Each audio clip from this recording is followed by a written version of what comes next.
तो गाइस मैं विकास आ गया हूँ एक नए वीडियो के साथ। तो दोस्तों आप सभी का जो बोर्ड का एग्जाम चल रहा है और क्लास 10th का तो बोर्ड का एग्जाम चल रहा है और आप सभी का जो क्लास 10th का मैथ के एग्जाम होने वाला है और मैथ के एग्जाम होने के बाद ही साइंस का एग्जाम होने वाला है। तो दोस्तों आपके साइंस के एग्जाम में कौन से ऑब्जेक्टिव में क्वेश्चन पूछे जाते हैं, कैसे क्वेश्चन पूछे जाएंगे और किस तरह से क्वेश्चन पूछे जाएंगे, तो मैं इस वीडियो में 40 ऐसे इंपॉर्टेंट क्वेश्चंस लेके आया हूँ जो कि प्रीवियस ईयर क्वेश्चंस हैं और इसी तरह के क्वेश्चंस आपके बोर्ड के एग्जाम में पूछे जाएंगे। तो दोस्तों अगर आप इन 40 क्वेश्चन को करके चले जाते हो तो आपका फिक्स है कि कुछ ना कुछ मतलब क्वेश्चन 5 से 10 क्वेश्चन आ सकता है। और मैं इसके बाद और भी 3 से 4 वीडियो ऐसे डालने वाला हूँ मोस्ट इंपॉर्टेंट क्वेश्चंस, जिसमें 40 करके ऑब्जेक्टिव क्वेश्चंस होंगे। ठीक दोस्तों, और इनमें से आपका जो है सभी प्रीवियस ईयर क्वेश्चंस हैं जो कि एनसीईआरटी से लिया गया है और हर साल पूछा जाता है। हर साल मतलब ये जो सभी मैं क्वेश्चन बताने वाला ये क्या है, तो रिपीटेड क्वेश्चन है। ठीक दोस्तों, रिपीटेड क्वेश्चन है। अगर आप इन क्वेश्चंस को करके चले जाते हो एग्जाम में तो आपको हुबहू इसी तरह के क्वेश्चन दिखेंगे, हुबहू हो सकते हैं तो यही क्वेश्चन छप जाएंगे। ठीक दोस्तों, बिना किसी देरी के आज की इस वीडियो को शुरू करते हैं।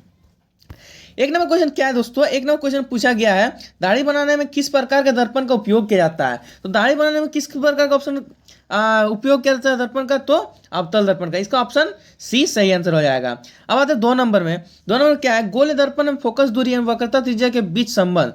जो गोले दर्पण होता है तो फोकस दूरी और वक्रता त्रिज्या के बीच क्या संबंध होता है, तो इसका 2 का ऑप्शन बी होगा सही आंसर। क्यों होगा, क्योंकि F is equal to R/2 हो जाता है।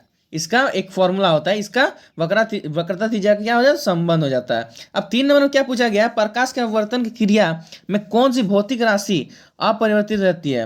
जो भौतिक राशि है अपरिवर्तित रहती है तो कौन सी होती है, तो 3 का ऑप्शन नंबर ए सही आंसर हो जाएगा। क्या, तो आवृत्ति अपरिवर्तित रहती है। वेग और तरंग दैर्घ्य क्या होते हैं, परिवर्तित रहती है। 4 नंबर में क्या पूछा गया है, अवतल दर्पण से परावर्तन के बाद किरण पुंज बिंदु से होकर गुजरेगी।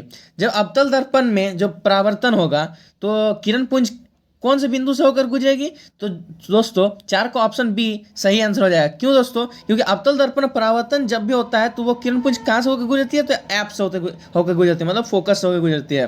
5 पे आते हैं। 5 में क्या पूछा गया है, 5 में किस दर्पण से वस्तु को कहीं भी रखने से वस्तु के बराबर आकार का सीधा प्रतिबिंब बनता है।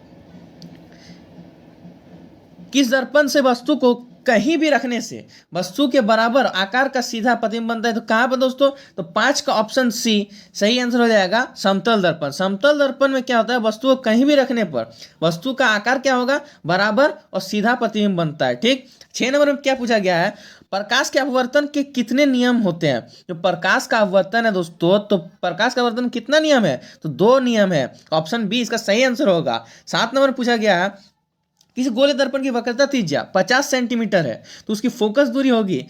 कोई गोले दर्पण क्या हो रहा है, वक्रता त्रिज्या 50 सेंटीमीटर है तो फोकस दूरी क्या होगी, तो इसका एक फॉर्मूला होता है। 7 का ऑप्शन सी तो सही आंसर हो जाएगा 25 सेंटीमीटर। लेकिन ये होगा कैसे, तो चलिए बताते हैं। इसका एक फॉर्मूला होता है, R is equal to F/2 होता है। ठीक दोस्तों, I is equal to F/2 होता है, I is equal to F/2। तो यहाँ पर क्या दिया हुआ है, वक्रता त्रिज्या दिया हुआ है, क्या बोल रहा है, I इक्वल टू F/2 होता है।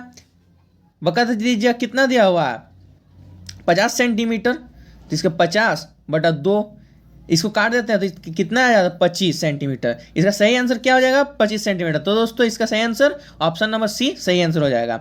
अब आगे क्या है, 8 नंबर क्वेश्चन में 8 नंबर क्वेश्चन पूछा गया है, 1 मीटर फोकस दूरी वाले उत्तल लेंस की क्षमता होगी। 1 मीटर फोकस दूरी वाले उत्तल लेंस की क्षमता क्या होगी, तो 8 का ऑप्शन बी सही आंसर हो जाएगा। क्यों ऑप्शन बी सही हो जाएगा, क्योंकि P is equal to formula क्या होता है, 1/f, तो इज इक्वल टू 1/1। F क्या है, 1 मीटर दिया हुआ है, इज इक्वल टू 1/1 करेंगे तो कितना आंसर आएगा, 1 ही आएगा। तो ऑप्शन नंबर बी इसका सही आंसर हो जाएगा, 1 डायप्टर।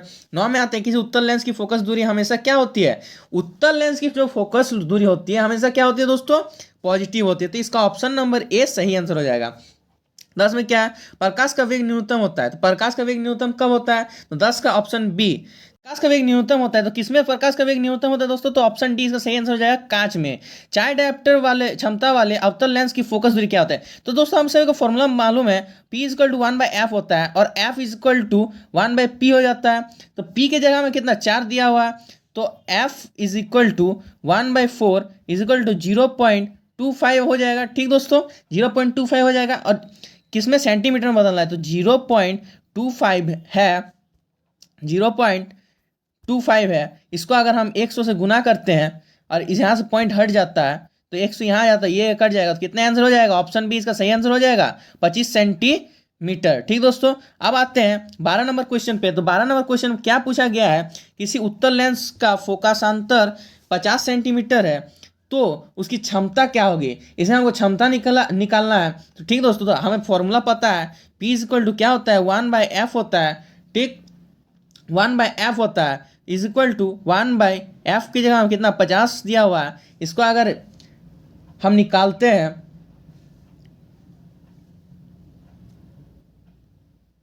तो दोस्तों हमें फॉर्मूला पता है, क्या होता है इसका फॉर्मूला, तो P is equal to 1/f होता है। ठीक, यहाँ पर क्या F is equal two centimetre में दिया है, तो सेंटीमीटर को हम सबसे पहले मीटर में बदल लेते हैं। तो मीटर में बदलने के लिए हम क्या करेंगे, तो मीटर में बदलने के लिए हम 50 को 100 से डिवाइड कर देंगे, कितना हो जाएगा, 0.50 इसका हो जाएगा।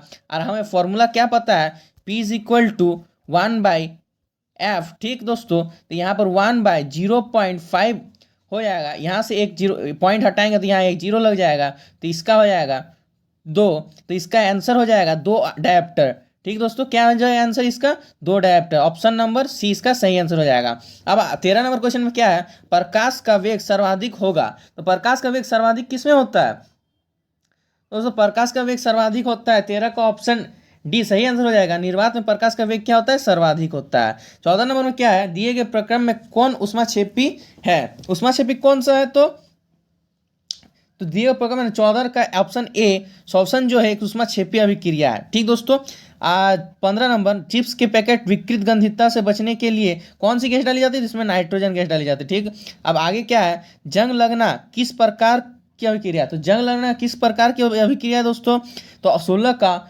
ऑप्शन नंबर ए सही आंसर हो जाएगा, जंग लगना एक संयोजन अभिक्रिया है। ठीक दोस्तों, अब 17 में आते हैं। 17 में क्या पूछा गया है, दिए गए अभिक्रिया में किस पदार्थ का उपचयन हो रहा है। दोस्तों सबसे पहले उपचयन मतलब क्या होता है, उपचयन मतलब होता है ऑक्सीजन का जुड़ना, ऑक्सीजन का जुड़ना। तो 17 का ऑप्शन डी सही आंसर हो जाएगा। ऑक्सीजन किस में जुड़ रहा है, तो कार्बन में जुड़ रहा है, ऑप्शन नंबर डी इसका सही आंसर, 17 का डी। 18 पे क्या पूछा गया है, 18 पूछा गया दिए गए कौन सा रासायनिक समीकरण संतुलित है। कौन सा रासायनिक समीकरण संतुलित है दोस्तों, तो 18 का ऑप्शन नंबर ए सही आंसर हो जाएगा, ये संतुलित है। क्यों सही है, क्योंकि यहाँ पर देखिए एक कैल्शियम है, इधर भी एक कैल्शियम है, यहाँ पर OH2 है, यहाँ पर भी OH2 है। ठीक दोस्तों, यहाँ पर CO2 है, यहाँ पर मतलब ये जो कैल्शियम जितना है इधर भी कैल्शियम उतना है, हाइड्रोजन इधर जितना है उतना हाइड्रोजन इधर भी है, और जितना यहाँ पर ऑक्सीजन है उतना ऑक्सीजन यहाँ इधर भी है, और जितना इधर कार्बन है इतना कार्बन इधर भी है। ठीक दोस्तों, अब आगे क्या है, 19 नंबर क्वेश्चन में पूछा गया है, दिए गए चित्र में कौन सी अभिक्रिया हो रही है। इस चित्र में कौन सी अभिक्रिया हो रही है दोस्तों, तो इस चित्र में 19 का ऑप्शन नंबर डी सही आंसर हो जाएगा, विस्थापन अभिक्रिया हो रही है। क्यों हो रही है, क्योंकि यहाँ से आप देख सकते हैं, जैसे यहाँ पर CuCl2 है, तो ये Cl2 कहाँ PB में जाकर जुड़ जाता है, तो ये क्या हुआ, Cl2 यहाँ से उठ के यहाँ पर जुड़ जाना, तो मतलब क्या हुआ, विस्थापन अभिक्रिया हुआ। ठीक दोस्तों, 20 नंबर में क्या पूछा गया है, दिए गए पदार्थ में कौन गंध्य सूचक की तरह व्यवहार करता है। गंध्य सूचक की तरह कौन व्यवहार करता है, तो 20 का ऑप्शन नंबर डी सही आंसर हो जाएगा। कौन गंध्य सूचक का व्यवहार करता है, प्याज। ठीक दोस्तों, 21 में हड्डियों को जोड़ने के लिए डॉक्टर किस लवण का प्रयोग करते हैं। हड्डी को जोड़ने के लिए किस लवण का प्रयोग करते हैं, तो कैल्शियम सल्फर CaSO4 × ½ H2O का प्रयोग करते हैं। विरंजक चूर्ण का सूत्र क्या होता है दोस्तों, विरंजक चूर्ण का सूत्र होता है इसका 22 का ऑप्शन सी CaOCl2 इसका सही आंसर हो जाएगा। 23 में क्या पूछा गया है, इस चित्र में कौन सी अभिक्रिया हो रही है। दोस्तों ये जो चित्र है NCERT का, और जितने भी क्वेश्चंस हैं सभी आपके NCERT से ही आएंगे, कुछ भी बाहर से नहीं आएगा, इसलिए NCERT बेस्ट है।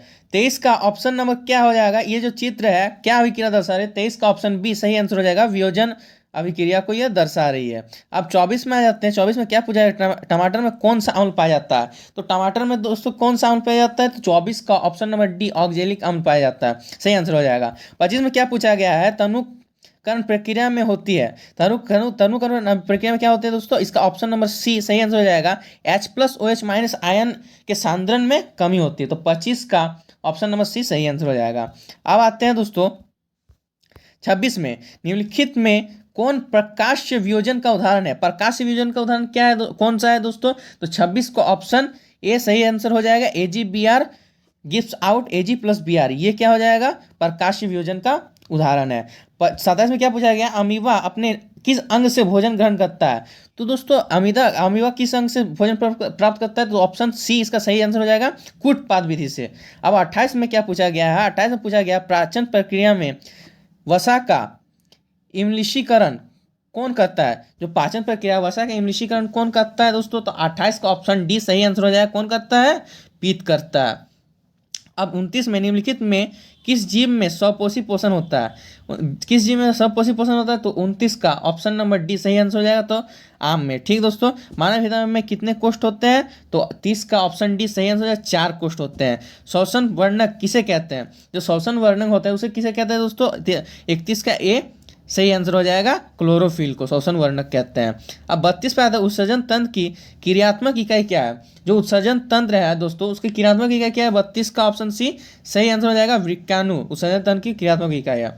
अब 33 में आते हैं, 33 में क्या पूछा गया है, वृक्क की क्रियाशीलता कम होने पर रक्त को शरीर से बाहर निकालकर छानने की प्रक्रिया क्या कहलाती है, तो क्या कहलाती है दोस्तों, ऑप्शन नंबर बी इसका सही आंसर हो जाएगा, अपोहन कहलाती है। 34 का जनन की मूल घटना क्या है, जो जनन की जो दोस्तों मूल घटना है वो क्या है, तो 34 का ऑप्शन सी सही आंसर हो जाएगा, डीएनए की प्रतिकृति बनना। जो डीएनए की प्रतिकृति बनता है वो जनन की मूल घटना है। अब 35 में आते हैं, 35 में क्या पूछा गया है, दिया गया चित्र किस प्रकार के जन्म को दर्शाता है। जो ये चित्र है दोस्तों किस प्रकार के जन्म को दर्शा रहा है दोस्तों, तो 35 का ऑप्शन नंबर ए इसका क्या हो जाएगा, सही आंसर हो जाएगा, बहुखंडन को दर्शा रहा है। और 36 में नर युग्म तथा मादा युग्म के संलयन को क्या कहते हैं। जो नर युग्म और मादा युग्म के संलयन को क्या कहते हैं दोस्तों, तो 36 को ऑप्शन ए इसे क्या कहते हैं, तो निषेचन कहते हैं, इसका सही आंसर हो जाएगा। 37 में क्या पूछा गया है दोस्तों, 37 में पूछा गया है लड़कों में यौवनावस्था के लक्षणों का नियंत्रण कौन हार्मोन करता है। जो लड़के होते हैं यौवनावस्था में लक्षण का नियंत्रण कौन करता है, तो 37 का ऑप्शन नंबर ए इसका सही आंसर हो जाएगा, कौन करता है, तो कौन सा हार्मोन, तो टेस्टोस्टेरोन हार्मोन करता है।